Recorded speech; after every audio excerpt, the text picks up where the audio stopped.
Queridos seguidores, ¿cómo están? Buenas tardes. El día de hoy les damos la bienvenida a nuestro segundo podcast de Medicina Funcional con Alfonso. El día de hoy vamos a estar hablando sobre la desintoxicación y nuestro especialista nos va a dar un panorama más amplio para entender cómo la fitoterapia y las plantas medicinales nos ayudan a este cometido. Le damos la bienvenida a nuestro especialista, Alfonso Campos. Muchas gracias, Rocío, y también para nuestros seguidores. Bienvenidos a este segundo episodio de nuestro podcast. Muchas gracias por la presentación. Entonces, el tema que vamos a tratar, me dices, es desintoxicación.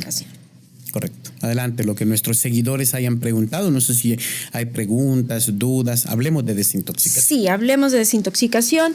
Y primero nos inquieta un poco la palabra. ¿Es correcto cuando hablamos de una limpieza decir desintoxicación? Depende de en qué ámbito se hable de una desintoxicación. La palabra correcta médicamente es detoxificación, pero la mayoría de personas se refieren a la detoxificación como desintoxicación, y si la mayoría de personas la aborda como un vocablo correcto, es tremendamente correcto. Las personas dicen desintoxicación y es correcto. Los médicos a veces se pelean un poquito con la palabra desintoxicación, pero detoxificación o desintoxicación es correcto. Si nosotros, por ejemplo, revisamos literatura científica, mucha literatura científica, incluso en ocasiones en literatura científica, hablo de, por ejemplo, la Agencia de Medicamento Europeo, sendas monografías científicas, a veces nos hablan de acciones farmacológicas como lavado de vías urinarias o enjuague de vías urinarias.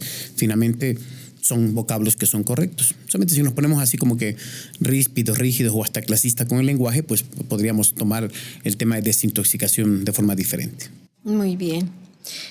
Queríamos saber, usted en su experiencia, ¿usted piensa que la desintoxicación, como se entiende actualmente, es algo necesario o se ha vuelto una moda? Ambas cosas. También de repente llega a pasar que se abusa de los beneficios y las bondades de la detoxificación. Cuando cualquier tema, cuando cae en manos de personas que solamente lucran con la salud, ya hemos hablado muchas veces de charlatanes, pues entonces pues esos temas son llevados al extremo y terminan siendo inadecuados. Por ejemplo, abusando del tema de la desintoxicación, a las personas a veces les venden estas tinas donde metes los pies y según de que te sacan todas las toxinas a través de un pediluvio. Esto es incorrecto, realmente ya muchas veces se ha documentado, lo hemos señalado, les hemos dicho y algunos no entienden de que realmente el secreto está en la reacción de las sales que le ponen. O sea, esa sal reacciona con el agua y genera esa coloración, pero por oxidación. Es un proceso químico, netamente. Es un engaño, un truco, como los trucos de magia, ¿verdad? Es un truco realmente ponerle el agua y decir que con eso hay una desintoxicación. También son muy famosos estos famosos colónicos, donde hasta con mecanismos un poquito que le llaman más avanzados, que realmente no lo son, se introduce agua a través del colon y con esto se hacen unos lavados intestinales en algunas clínicas o centros así sin permiso. Esto tampoco es adecuado. Tampoco es adecuado porque cualquier introducción o cualquier método que sea invasivo, pues debe de ser muy cuidadoso, debe de ser revisado por un médico siempre. No sabemos, por ejemplo, si el paciente podría estar presentando algunas otras enfermedades y esto termine causándole más daño de lo que realmente el beneficio que le pueda una limpieza de colon con esas características. Entonces, la desintoxicación llevada al justo contexto de la medicina es adecuada. Sacada de ese contexto puede ser inadecuada. ¿Habría alguna contraindicación en alguna patología particular en la que no debiera llevarse a cabo una desintoxicación? Lo que pasa es de que depende de qué tipo de desintoxicación estemos hablando. Primero, puntualizar, es muy importante para nuestros seguidores, que pocas veces necesitamos desintoxicar. O sea, honestamente, pocas veces necesitamos desintoxicar si llevamos una alimentación y hábitos más o menos saludables. Nuestro cuerpo tiene mecanismos propios de desintoxicación. Vamos a ponerlo nuevamente entre comillas, detoxificación es la palabra correcta. Bueno, nuestro cuerpo pues cuenta con mecanismos que mantienen el equilibrio, la homeostasis.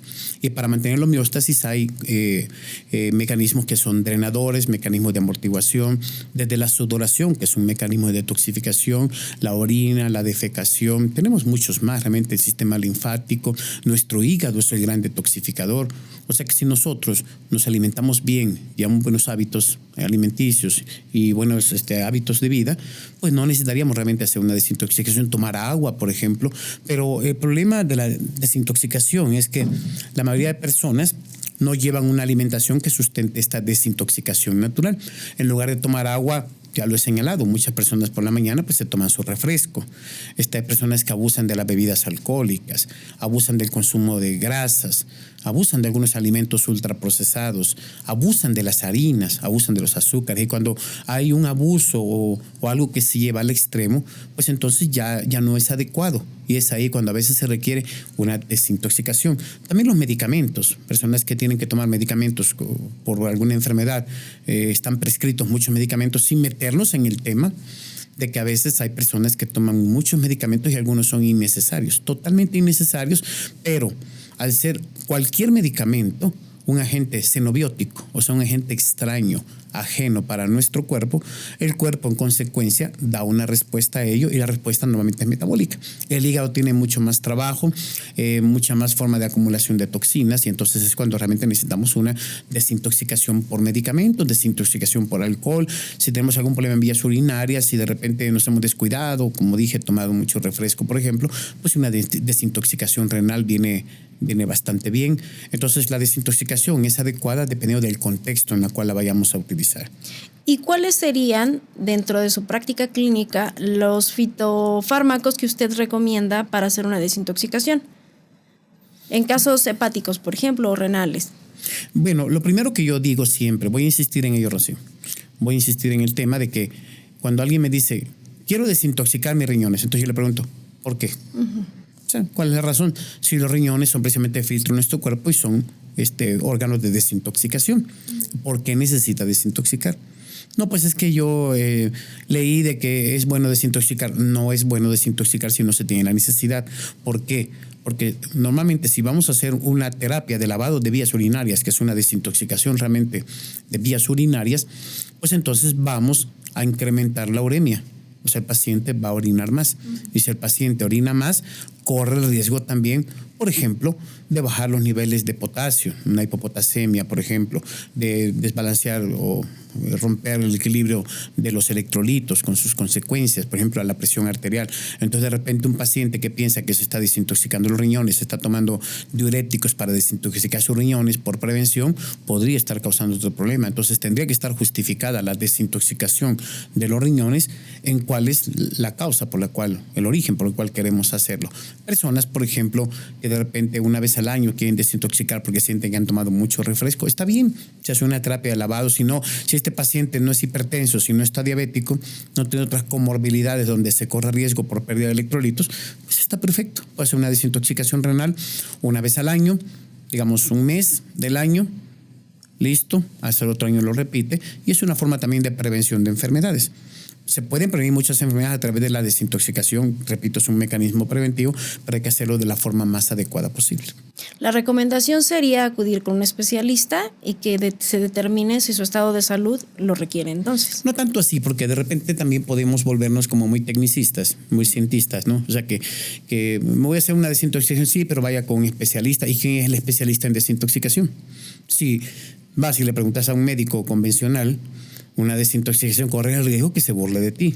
O sea, claro. algunos son jocosos con respecto al tema de desintoxicación. Entonces, llegas y le preguntas a tu médico, porque aquí les estamos diciendo, vaya por favor y consulte, que el médico vigile. Y ahora el paciente puede ir con el médico y decirle, oiga, fíjese que quiero hacerme una desintoxicación renal.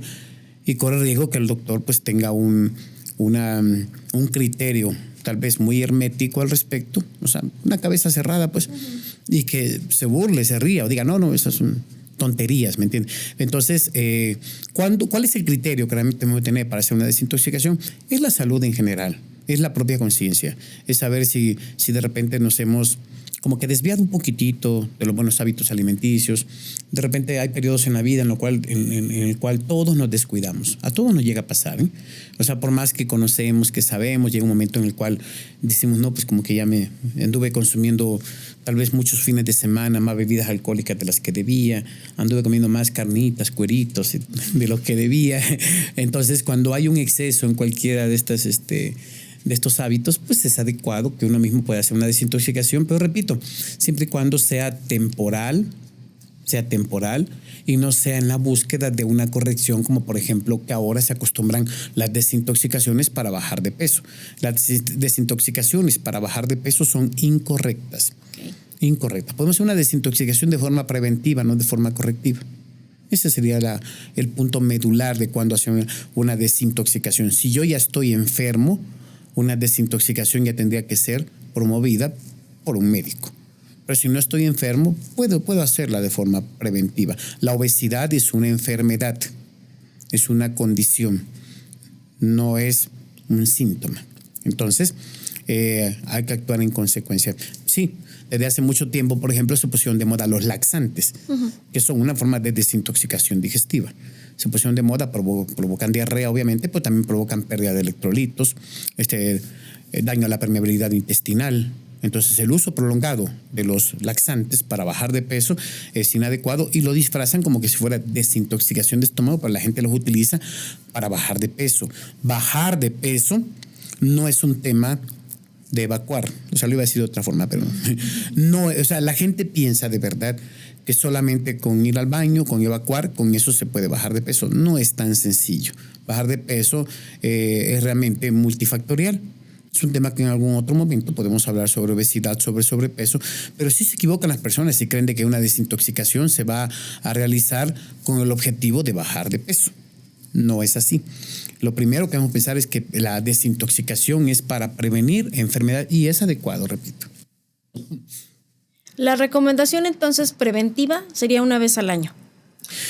Por ejemplo, en vías urinarias una vez al año, en la vía hepática, dependiendo de la conciencia.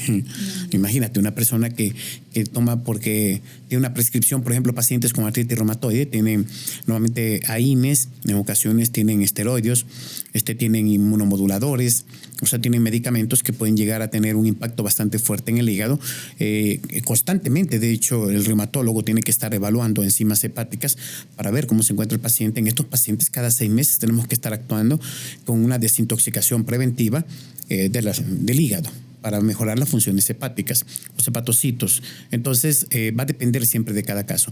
Por ejemplo, contrario, pacientes que tienen problemas como insuficiencia renal, no se promueve una desintoxicación renal con mucha frecuencia. Va a ser una real excepción que mandemos una desintoxicación de vías urinarias en pacientes con fallo renal. Contrario a otros pacientes con enfermedades hepáticas, por ejemplo. Entonces, va a depender de cada caso. Pero una persona que no esté enferma, la realidad es que una persona que no esté enferma, a tomar agua, de verdad, hacer ejercicio, consumir alimentos saludables, agregar prebióticos en la alimentación, agregar enzimas, agregar fibras. ¿Y cómo agregamos todo esto? O sea, el cuerpo todos los días se está desintoxicando realmente. La evacuación, repito, es una forma de desintoxicación. Entonces, teniendo buenas evacuaciones, estamos promoviendo una excelente desintoxicación de nuestro organismo. Teniendo la capacidad de orinar de forma adecuada, estamos promoviendo una muy buena desintoxicación de nuestro organismo. Si nosotros promovemos también la capacidad de sudar y lo hacemos a través del ejercicio, también estamos desintoxicando nuestro organismo. Entonces, la desintoxicación, repito, en una persona que lleva una vida ordenada no es necesaria como un mecanismo extraordinario, sino que lo está viviendo todo. La misma alimentación incluso se encarga de desparasitarnos. Que algunas de las intoxicaciones que podemos nosotros prevenir, pues también algunas son de origen biológico, los parásitos son algunos de ellos, medicamentos, etcétera. Entonces, en ese contexto, repito, la desintoxicación es adecuada, pero no es nada más así como que tratamiento chino para desintoxicar. Eso es muy, muy frecuente. Y al baño, a zurrar. O sea, no me aguantaba por decirlo.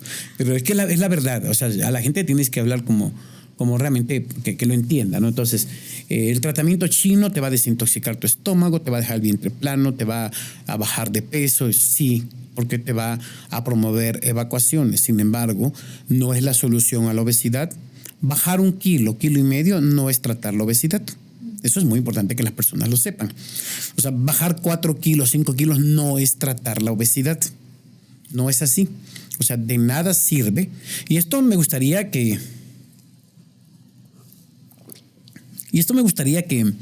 quedara bien puntualizado, lo repito.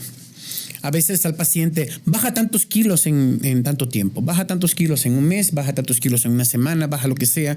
Entonces el paciente cree que de esa manera se está tratando el tema de la obesidad. Y eso no es cierto. Para tratar la obesidad, como repito, es multifactorial, no es solamente ir al baño y evacuar. Muy bien. Sí, era importante, de hecho tenía esta pregunta para usted sobre si era recomendado hacer desintoxicaciones para bajar de peso, porque se ha vuelto una moda, ¿no? La gente lo ha tomado así. Y dentro de su consulta, usted me comentaba en algún momento que usted les envía a sus pacientes realizar ayunos. Ah, sí. ¿Nos podría ampliar en el tema de los ayunos? El ayuno es una técnica antigua, de hecho, una técnica de prevención de enfermedades. El verdadero mecanismo del ayuno es la desintoxicación. Algunos de estos ayunos pueden ayudar a mejorar el transporte de la glucosa, las funciones hepáticas, las funciones del riñón, y lo hacen de forma eficiente, de forma rápida. Personas también que quieren controlar su peso, no con un ayuno, repito, no perdiendo 1 kilo o 1,5 kilos en una tarde, en una noche.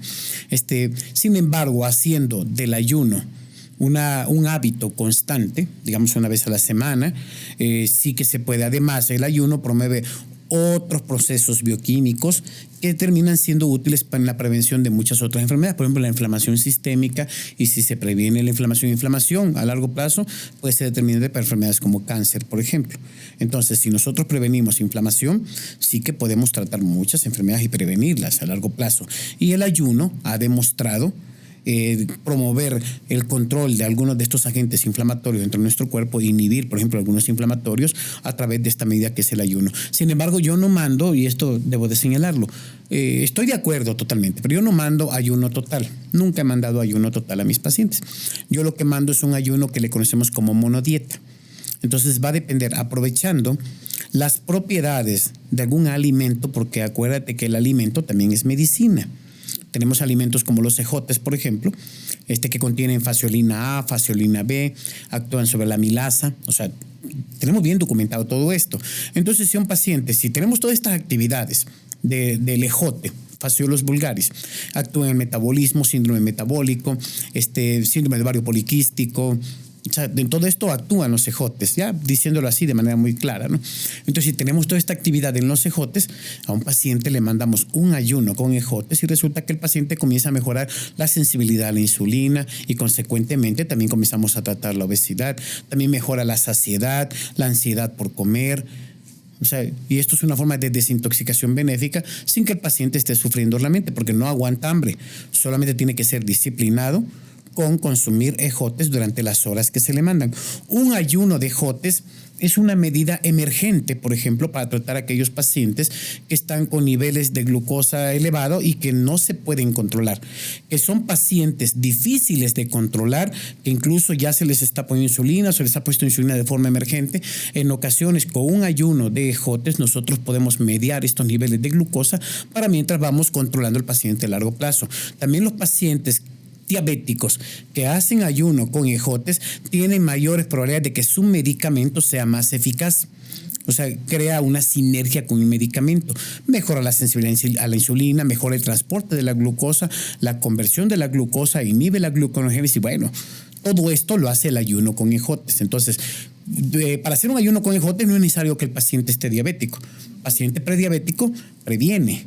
Un paciente prediabético tiene la oportunidad de revertirlo. El ayuno con ejotes es una herramienta. Un paciente con obesidad y sobrepeso también puede hacer el ayuno con ejotes y le puede ayudar porque la obesidad y sobrepeso está ligado a parámetros metabólicos. Y el ayuno con ejotes actúa sobre estos parámetros metabólicos. Entonces, pues es una herramienta bastante poderosa la que me has mencionado. Yo la he utilizado durante mucho tiempo. Pero también, por otro lado, si no es ayuno con ejotes, también podemos hablar del ayuno con calabacitas.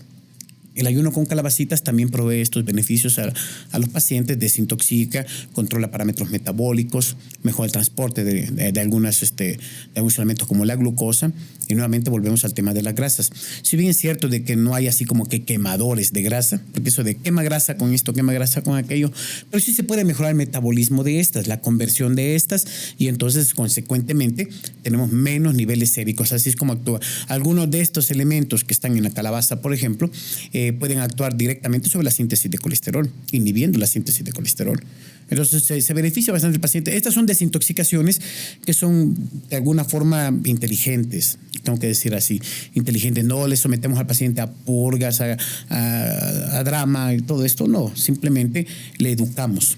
Y el ayuno con estos alimentos, por ejemplo, algún tiempo estuve mandando ayunos con duraznos para los pacientes, por ejemplo, que tienen problemas gastrointestinales, acidez, hiperacidez, problemas eupépticos. Ayunos con durazno nos pueden beneficiar bastante porque contenemos una gran cantidad tanto de fibra como de enzimas en la cáscara del durazno. Y esto puede mejorar desde la microbiota hasta las funciones digestivas, reducir la acidez. O sea, son muchos los procesos que se pueden tener a través de la alimentación. Entonces volvemos al principio de que realmente el alimento sí es medicina. Lo dijo desde hace 2400 años el gran Hipócrates. Así es. ¿Y cuál sería la duración de estos ayunos? Va a depender de cada caso. Bueno, yo los mando normalmente 24 horas. A pacientes que ya están un poquito más entrenados en este tema, porque a veces el paciente puede presentar cierta ansiedad o hasta tristeza, podría presentar en un día de ayunos cuando no está preparado. O sea, le cuesta, le es difícil. Todo está en la costumbre, en la disciplina, en que el paciente se vaya orientando. No hay que ser muy dramáticos tampoco con el tema del ayuno. No se muere de hambre el paciente realmente.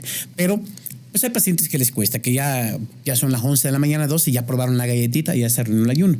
Porque el ayuno tiene que ser un alimento, un ayuno monodieta tiene que ser un alimento.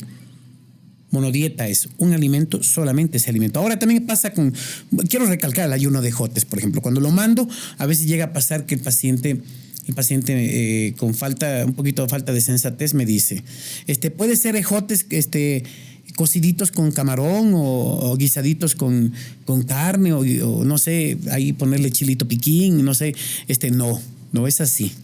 Los ejotes, o sea, la idea es que también el cuerpo entre como en una forma de reposo metabólico, que tenga menos sustancias que procesar. Si tiene solamente un solo alimento, el cuerpo puede entrar en este reposo metabólico. Entonces, ejotes hervidos, poquitito de sal, tal vez un poquitito de aceite de oliva, listo. Hasta ahí nada más, porque el aceite de oliva aparte es un agente antiinflamatorio.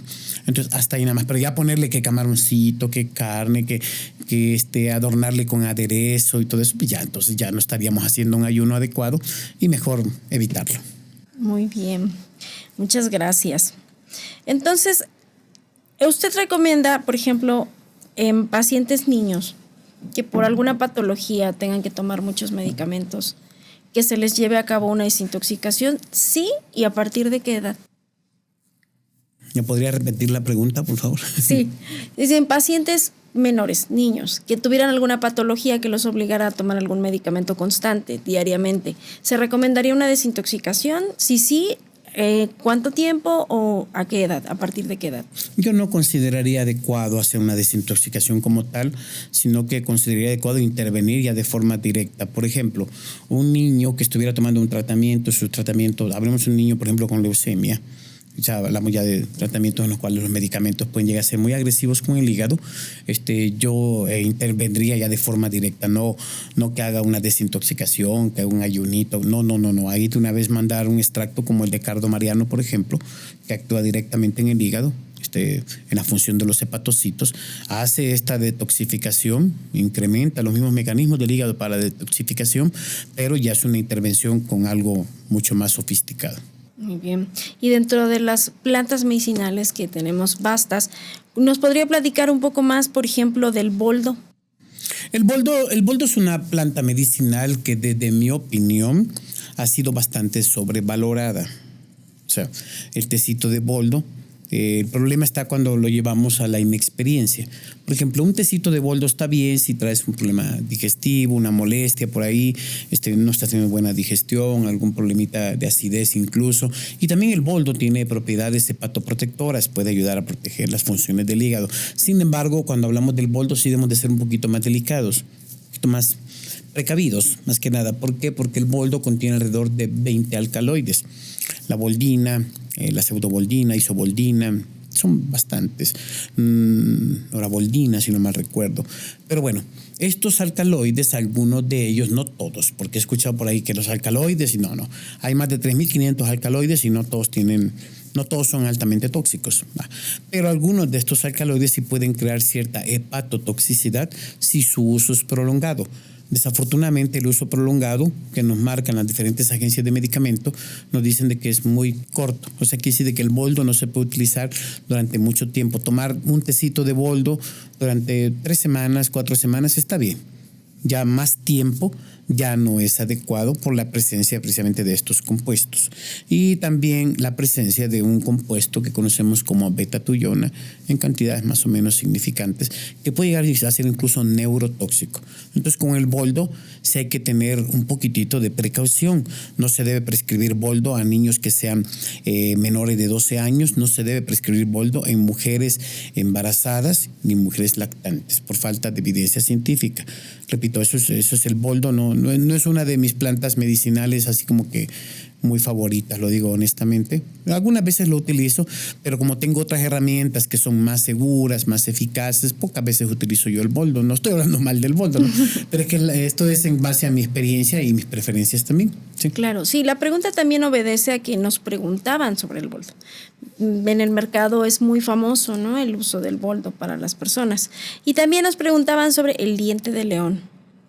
¿Cuál sería para usted la aplicación del diente de león para la desintoxicación? Sí, el diente de león es excelente en vías urinarias y en las funciones hepáticas. Si nosotros vamos a utilizar, por ejemplo, para las vías urinarias, yo prefiero que se utilice la raíz del diente de león. La raíz del diente de león. El diente de león nos provee 2 drogas vegetales y están documentadas científicamente por separado. La raíz y las partes aéreas. Utilizamos las partes aéreas como un diurético también y las utilizamos más para las funciones del hígado. También el diente de león puede mejorar la digestión. En cuanto al tema de la desintoxicación, yo considero bastante adecuada una desintoxicación con tecito de diente de león, partes aéreas, 5 gramos para adultos, 5 gramos secos. Tiene que ser de buena calidad porque ahí entra también otro tema, el tema de que a veces usted compra sus plantas medicinales y estas han sido picadas, quemadas al sol, picadas como sea, llevan a veces tierra, están contaminadas. De eso hay que ser muy cuidadoso. Principalmente el diente de león tiene que ser las partes aéreas, que incluye la flor, las hojas y los pecíolos pequeños. Esas son las partes aéreas, bien deshidrataditas, que no se vean como podrido, como café, casi como mal deshidratado, ¿no? Que se vea verdecito todavía, aunque esté crocante, esté seco, que se vea verdecito. Y ese es un diente de león de muy buena calidad y es una planta medicinal que es bastante segura, es de buena categoría, incluso se puede utilizar en el embarazo con cierta precaución, pero se puede utilizar y ayuda bastante para las vías urinarias y para el hígado. El diente de león es excelente. ¿También se podría recomendar el té verde? No, el té verde yo como para desintoxicación no tanto, no es tan eficaz. Sería más a largo plazo porque las propiedades del té verde van más enfocadas a la oxidación. Es un antioxidante bastante bueno, el estrés oxidativo, y esto a largo plazo también previene inflamación, previene cáncer, daño a la cadena genética.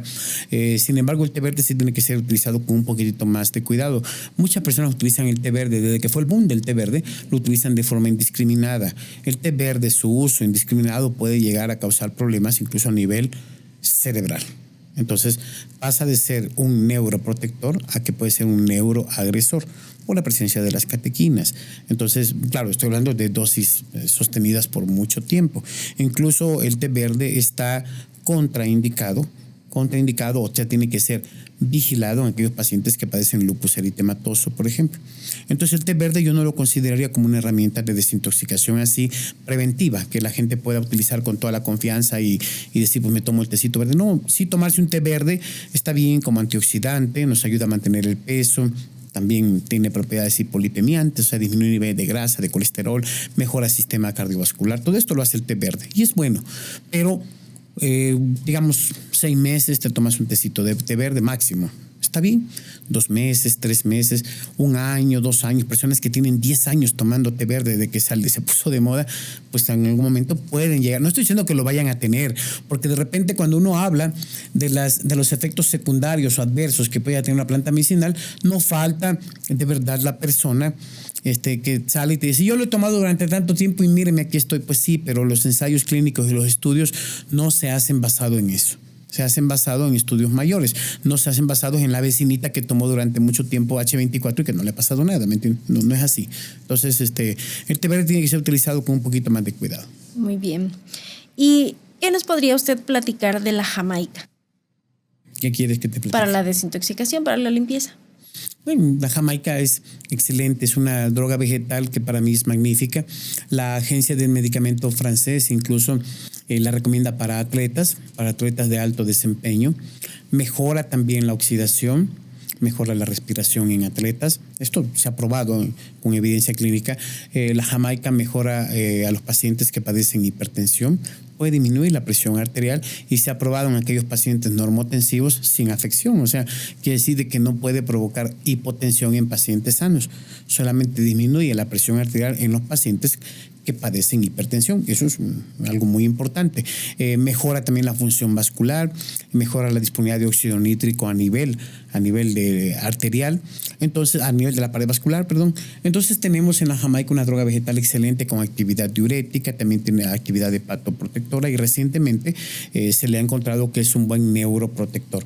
En cuanto a la desintoxicación con flor de jamaica, es excelente. Se puede desintoxicar con flor de jamaica. Hay personas que hacen el tecito de jamaica que le ponen algunas otras cosas, zacate limón, por ejemplo, y también sigue siendo bastante bueno. Sin embargo, personas que padecen insuficiencia renal no pueden tomar jamaica si no es bajo vigilancia. Y peor con zacate limón. El zacate limón está contraindicado en las personas que padecen insuficiencia renal. Pero de manera general, la jamaica es magnífica. ¿Cómo se toma la jamaica? Para que la jamaica realmente funcione farmacológicamente, debemos de utilizarla en una decocción, que decir que se tiene que cocer. No se utilizan las flores, pero normalmente le llamamos flores de jamaica. Lo correcto es que son los cádices de la jamaica. Entonces, o sea, la parte que nosotros conocemos como flor de jamaica realmente son los cádices. Entonces, los cádices de jamaica, si nosotros tenemos en corte té, utilizamos en un tecito de 3 a 5 gramos de jamaica. Si está diabético, no me lo endulza. O sea, no es agua de Jamaica, es té de Jamaica. No lo endulza y se toma una vez al día y mejora también los niveles de glucosa sanguínea, hipertensión. Y bueno, como dije, es un buen detoxificador. Tal vez es de los mejores, de los más seguros, más inmediatos, se encuentra fácil, es asequible. O sea, la Jamaica es realmente excelente para la salud de las personas. ¿Y no existe una contraindicación en el uso prolongado de la jamaica? Todas las plantas medicinales pueden llegar a tener contraindicación en su uso prolongado o en la dosis inadecuada. Si nosotros utilizamos jamaica durante mucho tiempo, por ejemplo, en el paciente que es hipertenso, sí tenemos que empezar a vigilar su prescripción médica. Digamos, el paciente está tomando losartán. Dije hace rato que la jamaica se ha probado en pacientes normotensivos y que no disminuye la presión arterial en pacientes normotensivos.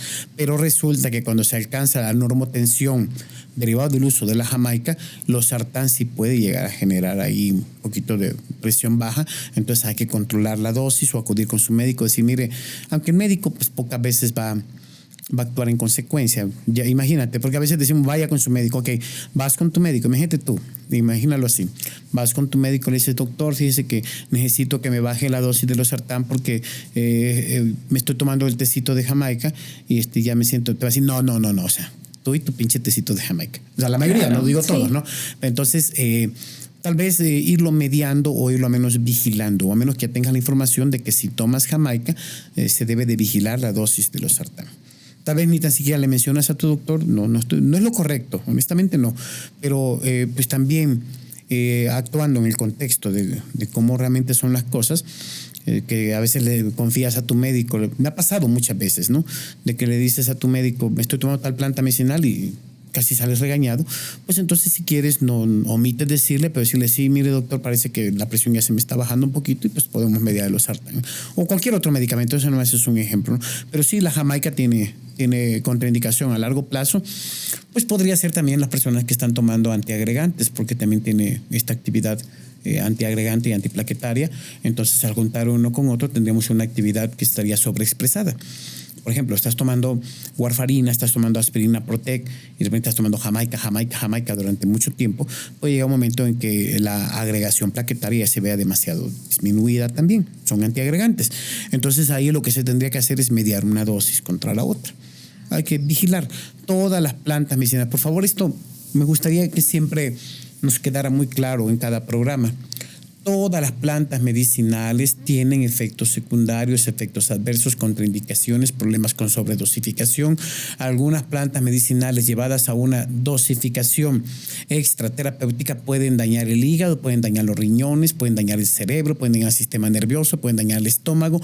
Algunas otras plantas medicinales mal dosificadas o llevadas a extremos pueden incluso ser cancerígenas. Entonces, cáscara sagrada, por ejemplo, que es famosa en estos tratamientos chinos de desintoxicación de los cuales hablaba hace rato, la cáscara sagrada a 3 años de uso, una dosis que no sea adecuada, puede llegar a generar células cancerosas en el estómago. Entonces debemos de ser siempre cuidadosos con el uso de las plantas medicinales. No estoy diciendo que de manera general, porque también debo de hablar en favor de las plantas medicinales, que los efectos adversos son hasta un 95% inferiores a los de los medicamentos de síntesis. O sea, eso es muy importante. Cuando yo digo que tienen efectos secundarios, no estoy diciendo no tome plantas medicinales, digo sea cuidadoso. Pero repito, las plantas medicinales tienen hasta un 95% de menos efectos adversos de los que tienen los medicamentos convencionales. No lo digo yo, lo dice la misma Organización Mundial de la Salud, lo reconoce. Se han realizado estudios de cohorte en poblaciones enormes para ver la toxicidad de las plantas medicinales, y así es como se ha visto una toxicidad demasiado baja al compararla con medicamentos como acetaminofén, por ejemplo. Olvídate, el acetaminofén altamente tóxico y la gente lo sigue tomando. Pero tenemos también esa dualidad de que cuando una planta medicinal, y esto a veces sale un poquito del tema, pero te lo voy a decir. Cuando una planta medicinal en Timbuktu le hizo daño a alguien y esa persona pagó consecuencias porque se tomó un tecito de cualquier cosa, o sea, va a llegar la BBC de Londres, va a llegar la NBC, Televisa, todo mundo va a llegar y va a prestar atención porque un pinche tecito casi mata al cristiano. Okay. Pero todos los días del hospital y al hospital están ingresando personas por toxicidad de medicamentos, alta toxicidad de medicamentos. O sea, medicamentos, repito, como el acetaminofén, por ejemplo, pues el daño que provocan al hígado. No hablemos de otra clase de medicamentos. Entonces, cuando nosotros comparamos, repito, para poner en contexto bien, comparamos los efectos adversos de una planta medicinal, de las plantas medicinales en general, con los medicamentos, 95% menos. Nomás que debemos de ser cuidadosos porque en ese porcentaje algunas plantas pueden ser muy poderosas también causando daño. Algunas, por ejemplo, es muy común que a las personas para desintoxicación renal, ya me regreso al tema, les mandan gobernadora. Y eso no es adecuado. La gobernadora tiene que utilizarse con mucho cuidado. Es una planta que en la farmacopea mexicana está prohibida. La ¿Por ley su la alta prohíbe. toxicidad? Sí, por su alta toxicidad. Pero como la ley no es muy punitiva al respecto, pues vamos a los mercados de hierbas y la gobernadora la prescriben, vas con el naturista y te manda té de gobernadora. Aunque estés embarazada, aunque estés lactando, te manda té de gobernadora porque no saben de la presencia de estos compuestos. Algunos son alcaloides pirrolicidímicos que están presentes en la gobernadora, otros compuestos también oleosos que pueden llegar a ser altamente tóxicos, nefrotóxicos, hepatotóxicos, neurotóxicos en la gobernadora. Entonces, y tiene una alta actividad antibacterial, pero utilizar la gobernadora por un tiempo prolongado sí que puede llegar a hacer daño. Es mucho más fácil encontrar toxicidad alta en la gobernadora que en otras plantas. Y por esa razón es que está restringido su uso. Qué interesante.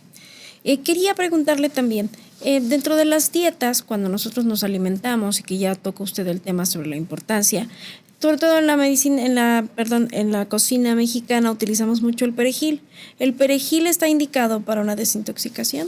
Sí, de hecho el perejil, la Agencia de Medicamento Europeo reconoce su uso tradicional para el lavado de vías urinarias y lo describe de esa manera.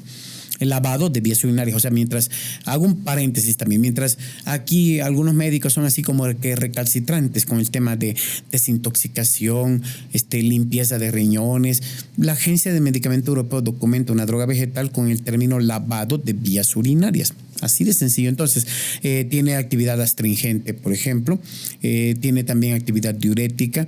Debe de ser utilizado con cuidado cuando se utiliza como medicina. En la cocina no hay ningún problema. Cuando el perejil lo utilizamos como medicamento, entonces tenemos que dosificar. La dosificación tiene que ser correcta. La hoja de perejil tiene menos problema que la semilla de perejil, que en ocasiones se prescriben algunas farmacopeas. La hoja del perejil, pues está muy bien para desintoxicar los riñones, para si hay incluso microlitiasis, si hay por ahí lo que se le llama arenilla renal, que no se ha formado todavía como un lito, pues puede ser bastante útil el uso del perejil, el perejil crudo. Si nosotros utilizamos la semilla de perejil, debemos ser un poquito más de cuidadosos porque la semilla de perejil contiene mayor cantidad de apiol. El apiol es un compuesto, que este compuesto puede ser neurotóxico, puede causar cierta toxicidad, y también contiene unos compuestos que se llaman furanocumarinas. Las furanocumarinas pueden incrementar la sensibilidad al sol, se incrementan la fotosensibilidad. Entonces, por ahí, pues esto se puede utilizar como tratamiento, se utiliza de hecho como tratamiento para enfermedades como la psoriasis, por ejemplo, tiene que ser medicado. Entonces, el perejil dosificado, lo deshidratamos las hojas, porque esa es la droga vegetal, que queden verdecitas, no que queden como podridas poscaguadas, que queden verdecitas. Deshidratamos perejil, lo guardamos en un contenedorcito, lo pulverizamos y podemos utilizar una cucharadita en un tecito todos los días. Lo podemos tomar hasta 3 meses sin tener prescripción, sin ningún problema, es seguro. La hoja de perejil, semilla de perejil, requiere mayor vigilancia. Recordar que el perejil semilla está contraindicado en pacientes en embarazo y pacientes en lactancia porque puede incrementar el movimiento uterino en las mujeres embarazadas. Consecuentemente. Muy bien. Quería preguntarle, para las personas que llevan unas dietas pues muy altas en carnes, en grasas, ¿podría haber algún tratamiento que usted recetaría para estas personas, más allá de también el cambio de la alimentación? ¿Algún tratamiento de su botica que estuviera indicado para ayudarles a una limpieza? Nada, si la persona ha estado comiendo grasas, ha estado comiendo carne, lo ha disfrutado y no tiene ningún problema sérico, pues no nos metemos. Además de que sí le advertimos de que a largo plazo pues sí puede llegar a presentar algunos problemas como ácido úrico, por ejemplo, colesterol, triglicéridos. En la vida todo lo que es exceso pues llega a ser dañino. Entonces, inclinarnos bastante al consumo de estos alimentos puede llegar a hacernos pagar consecuencias. Pero si el paciente de repente pues ha estado alimentándose así y no tiene ningún problema, ahora si tiene algún problema actuamos en consecuencia. Posiblemente el paciente tenga ácido úrico, pues actuamos en consecuencia de lo que veamos en un estudio de química sanguínea. Pues la recomendación de manera general es de que no se abuse de un alimento. Por ejemplo, las personas a veces comen carne, y a veces yo les pregunto a las personas y me dicen, le digo, ¿cada cuánto come carne? Y me dicen, no, pues de vez en cuando, no crea que todos los días. ¿Y qué come los otros días que no come carne? No, pues pollo, pescado. De verdad, así me responden algunos. Y entonces yo les digo, le informo que el pollo y el pescado pues también es carne. O sea, la gente no ubica pollo, pescado, la gente ubica carne como la carne de res. Entonces, no, pues una vez de vez en cuando, pero todos los días realmente hay productos cárnicos en la alimentación y hay que mediar eso en la alimentación, pero pues la alimentación no es mucho el asunto que yo abordo. Y quisiera preguntarle, ¿por qué para los médicos la palabra desintoxicar parece tabú? ¿Por qué es algo a lo que le tienen tanta aversión en su opinión? Bueno, no creo que en general muchos médicos convencionales se comportan hasta jocosos cuando hablamos, por ejemplo, de desintoxicación del hígado, desintoxicación de los riñones, porque lo consideran como una práctica tradicional, como una práctica desfasada. Ellos tienen una visión muy lineal y muy directa sobre la enfermedad, pero no sobre el paciente. O sea, eso lo quiero aclarar. Este es un paradigma de la medicina funcional precisamente, que nosotros tenemos una visión más puesta en el paciente que en la enfermedad. Claro, esto es discutible. Entonces, algunos médicos se burlan incluso del término de desintoxicación, pero mientras ellos se burlan, como dice el meme, ¿verdad? Yo he platicado con muchos médicos de verdad grandiosos, algunos maestros de la Universidad de Londres, de Australia, algunos muy con ensayos clínicos publicados, médicos practicantes también, y algunos de ellos comienzan sus tratamientos, de verdad, cuando abordan pacientes, comienzan sus tratamientos con una desintoxicación. Me lo han dicho de esa forma. Claro, esto es testimonial, ¿verdad? Por otro lado, si vamos a la parte científica, cuando nosotros iniciamos con una desintoxicación adecuada, como ya lo he dicho, un tratamiento, incrementamos las posibilidades incluso de que el medicamento que vamos a mandar tenga mayores posibilidades de que tenga eficacia. Es así de sencillo. O sea, no es lo mismo que mandemos un medicamento. No es por dar un ejemplo. No es lo mismo que mandemos un medicamento en un estómago sucio, que tenga muchos residuos de harina, por ejemplo, un intestino que esté obstruido, que tenga mucha materia fecal. No va a ser igual la absorción de este medicamento a que lo mandemos a un intestino que esté medianamente limpio después de que hayamos hecho, por ejemplo, una limpieza intestinal, si es que considerábamos de que era adecuado, basado también en la evidencia que tengamos. Entonces, nuestro medicamento que vamos a mandar obviamente va a trabajar mucho mejor, por decirlo de una manera muy práctica. Es algo muy sencillo.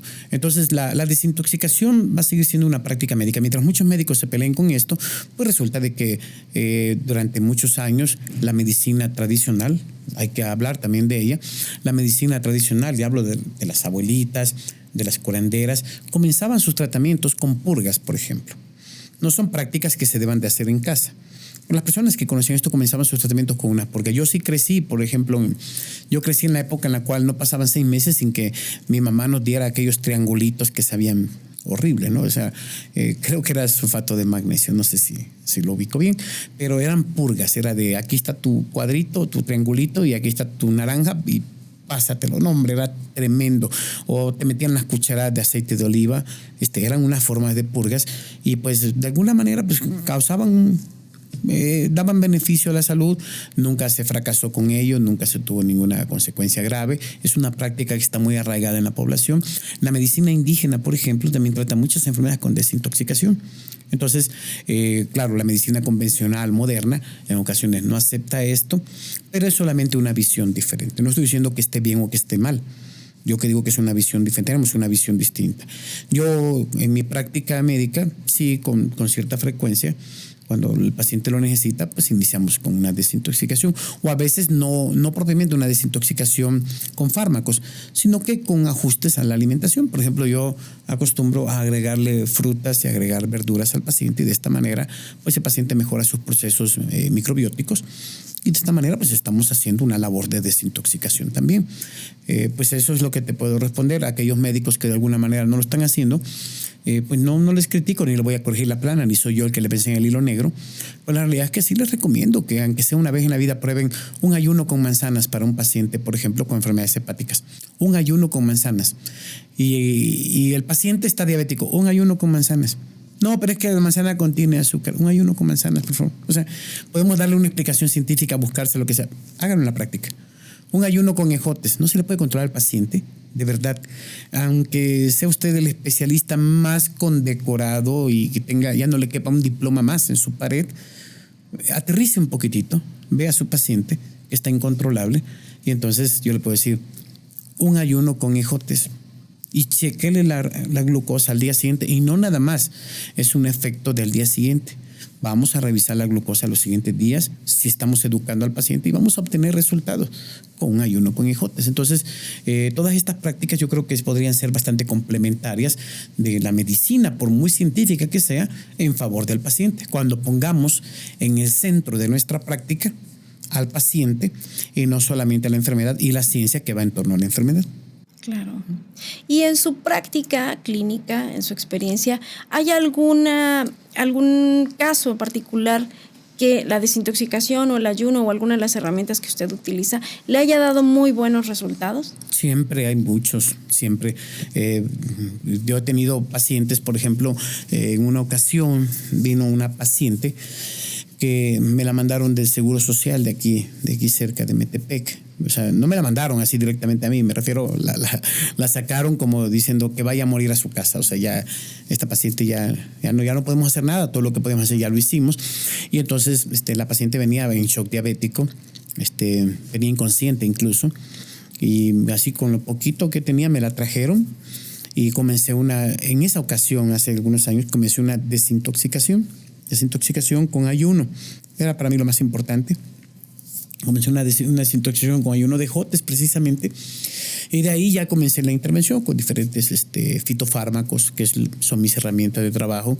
La paciente se pudo recuperar, lo cuento muy breve, a los 14, 15 días que tenía cita conmigo, y a la paciente ya no la trajeron cargando, o sea, ya no la pusieron en el camastro.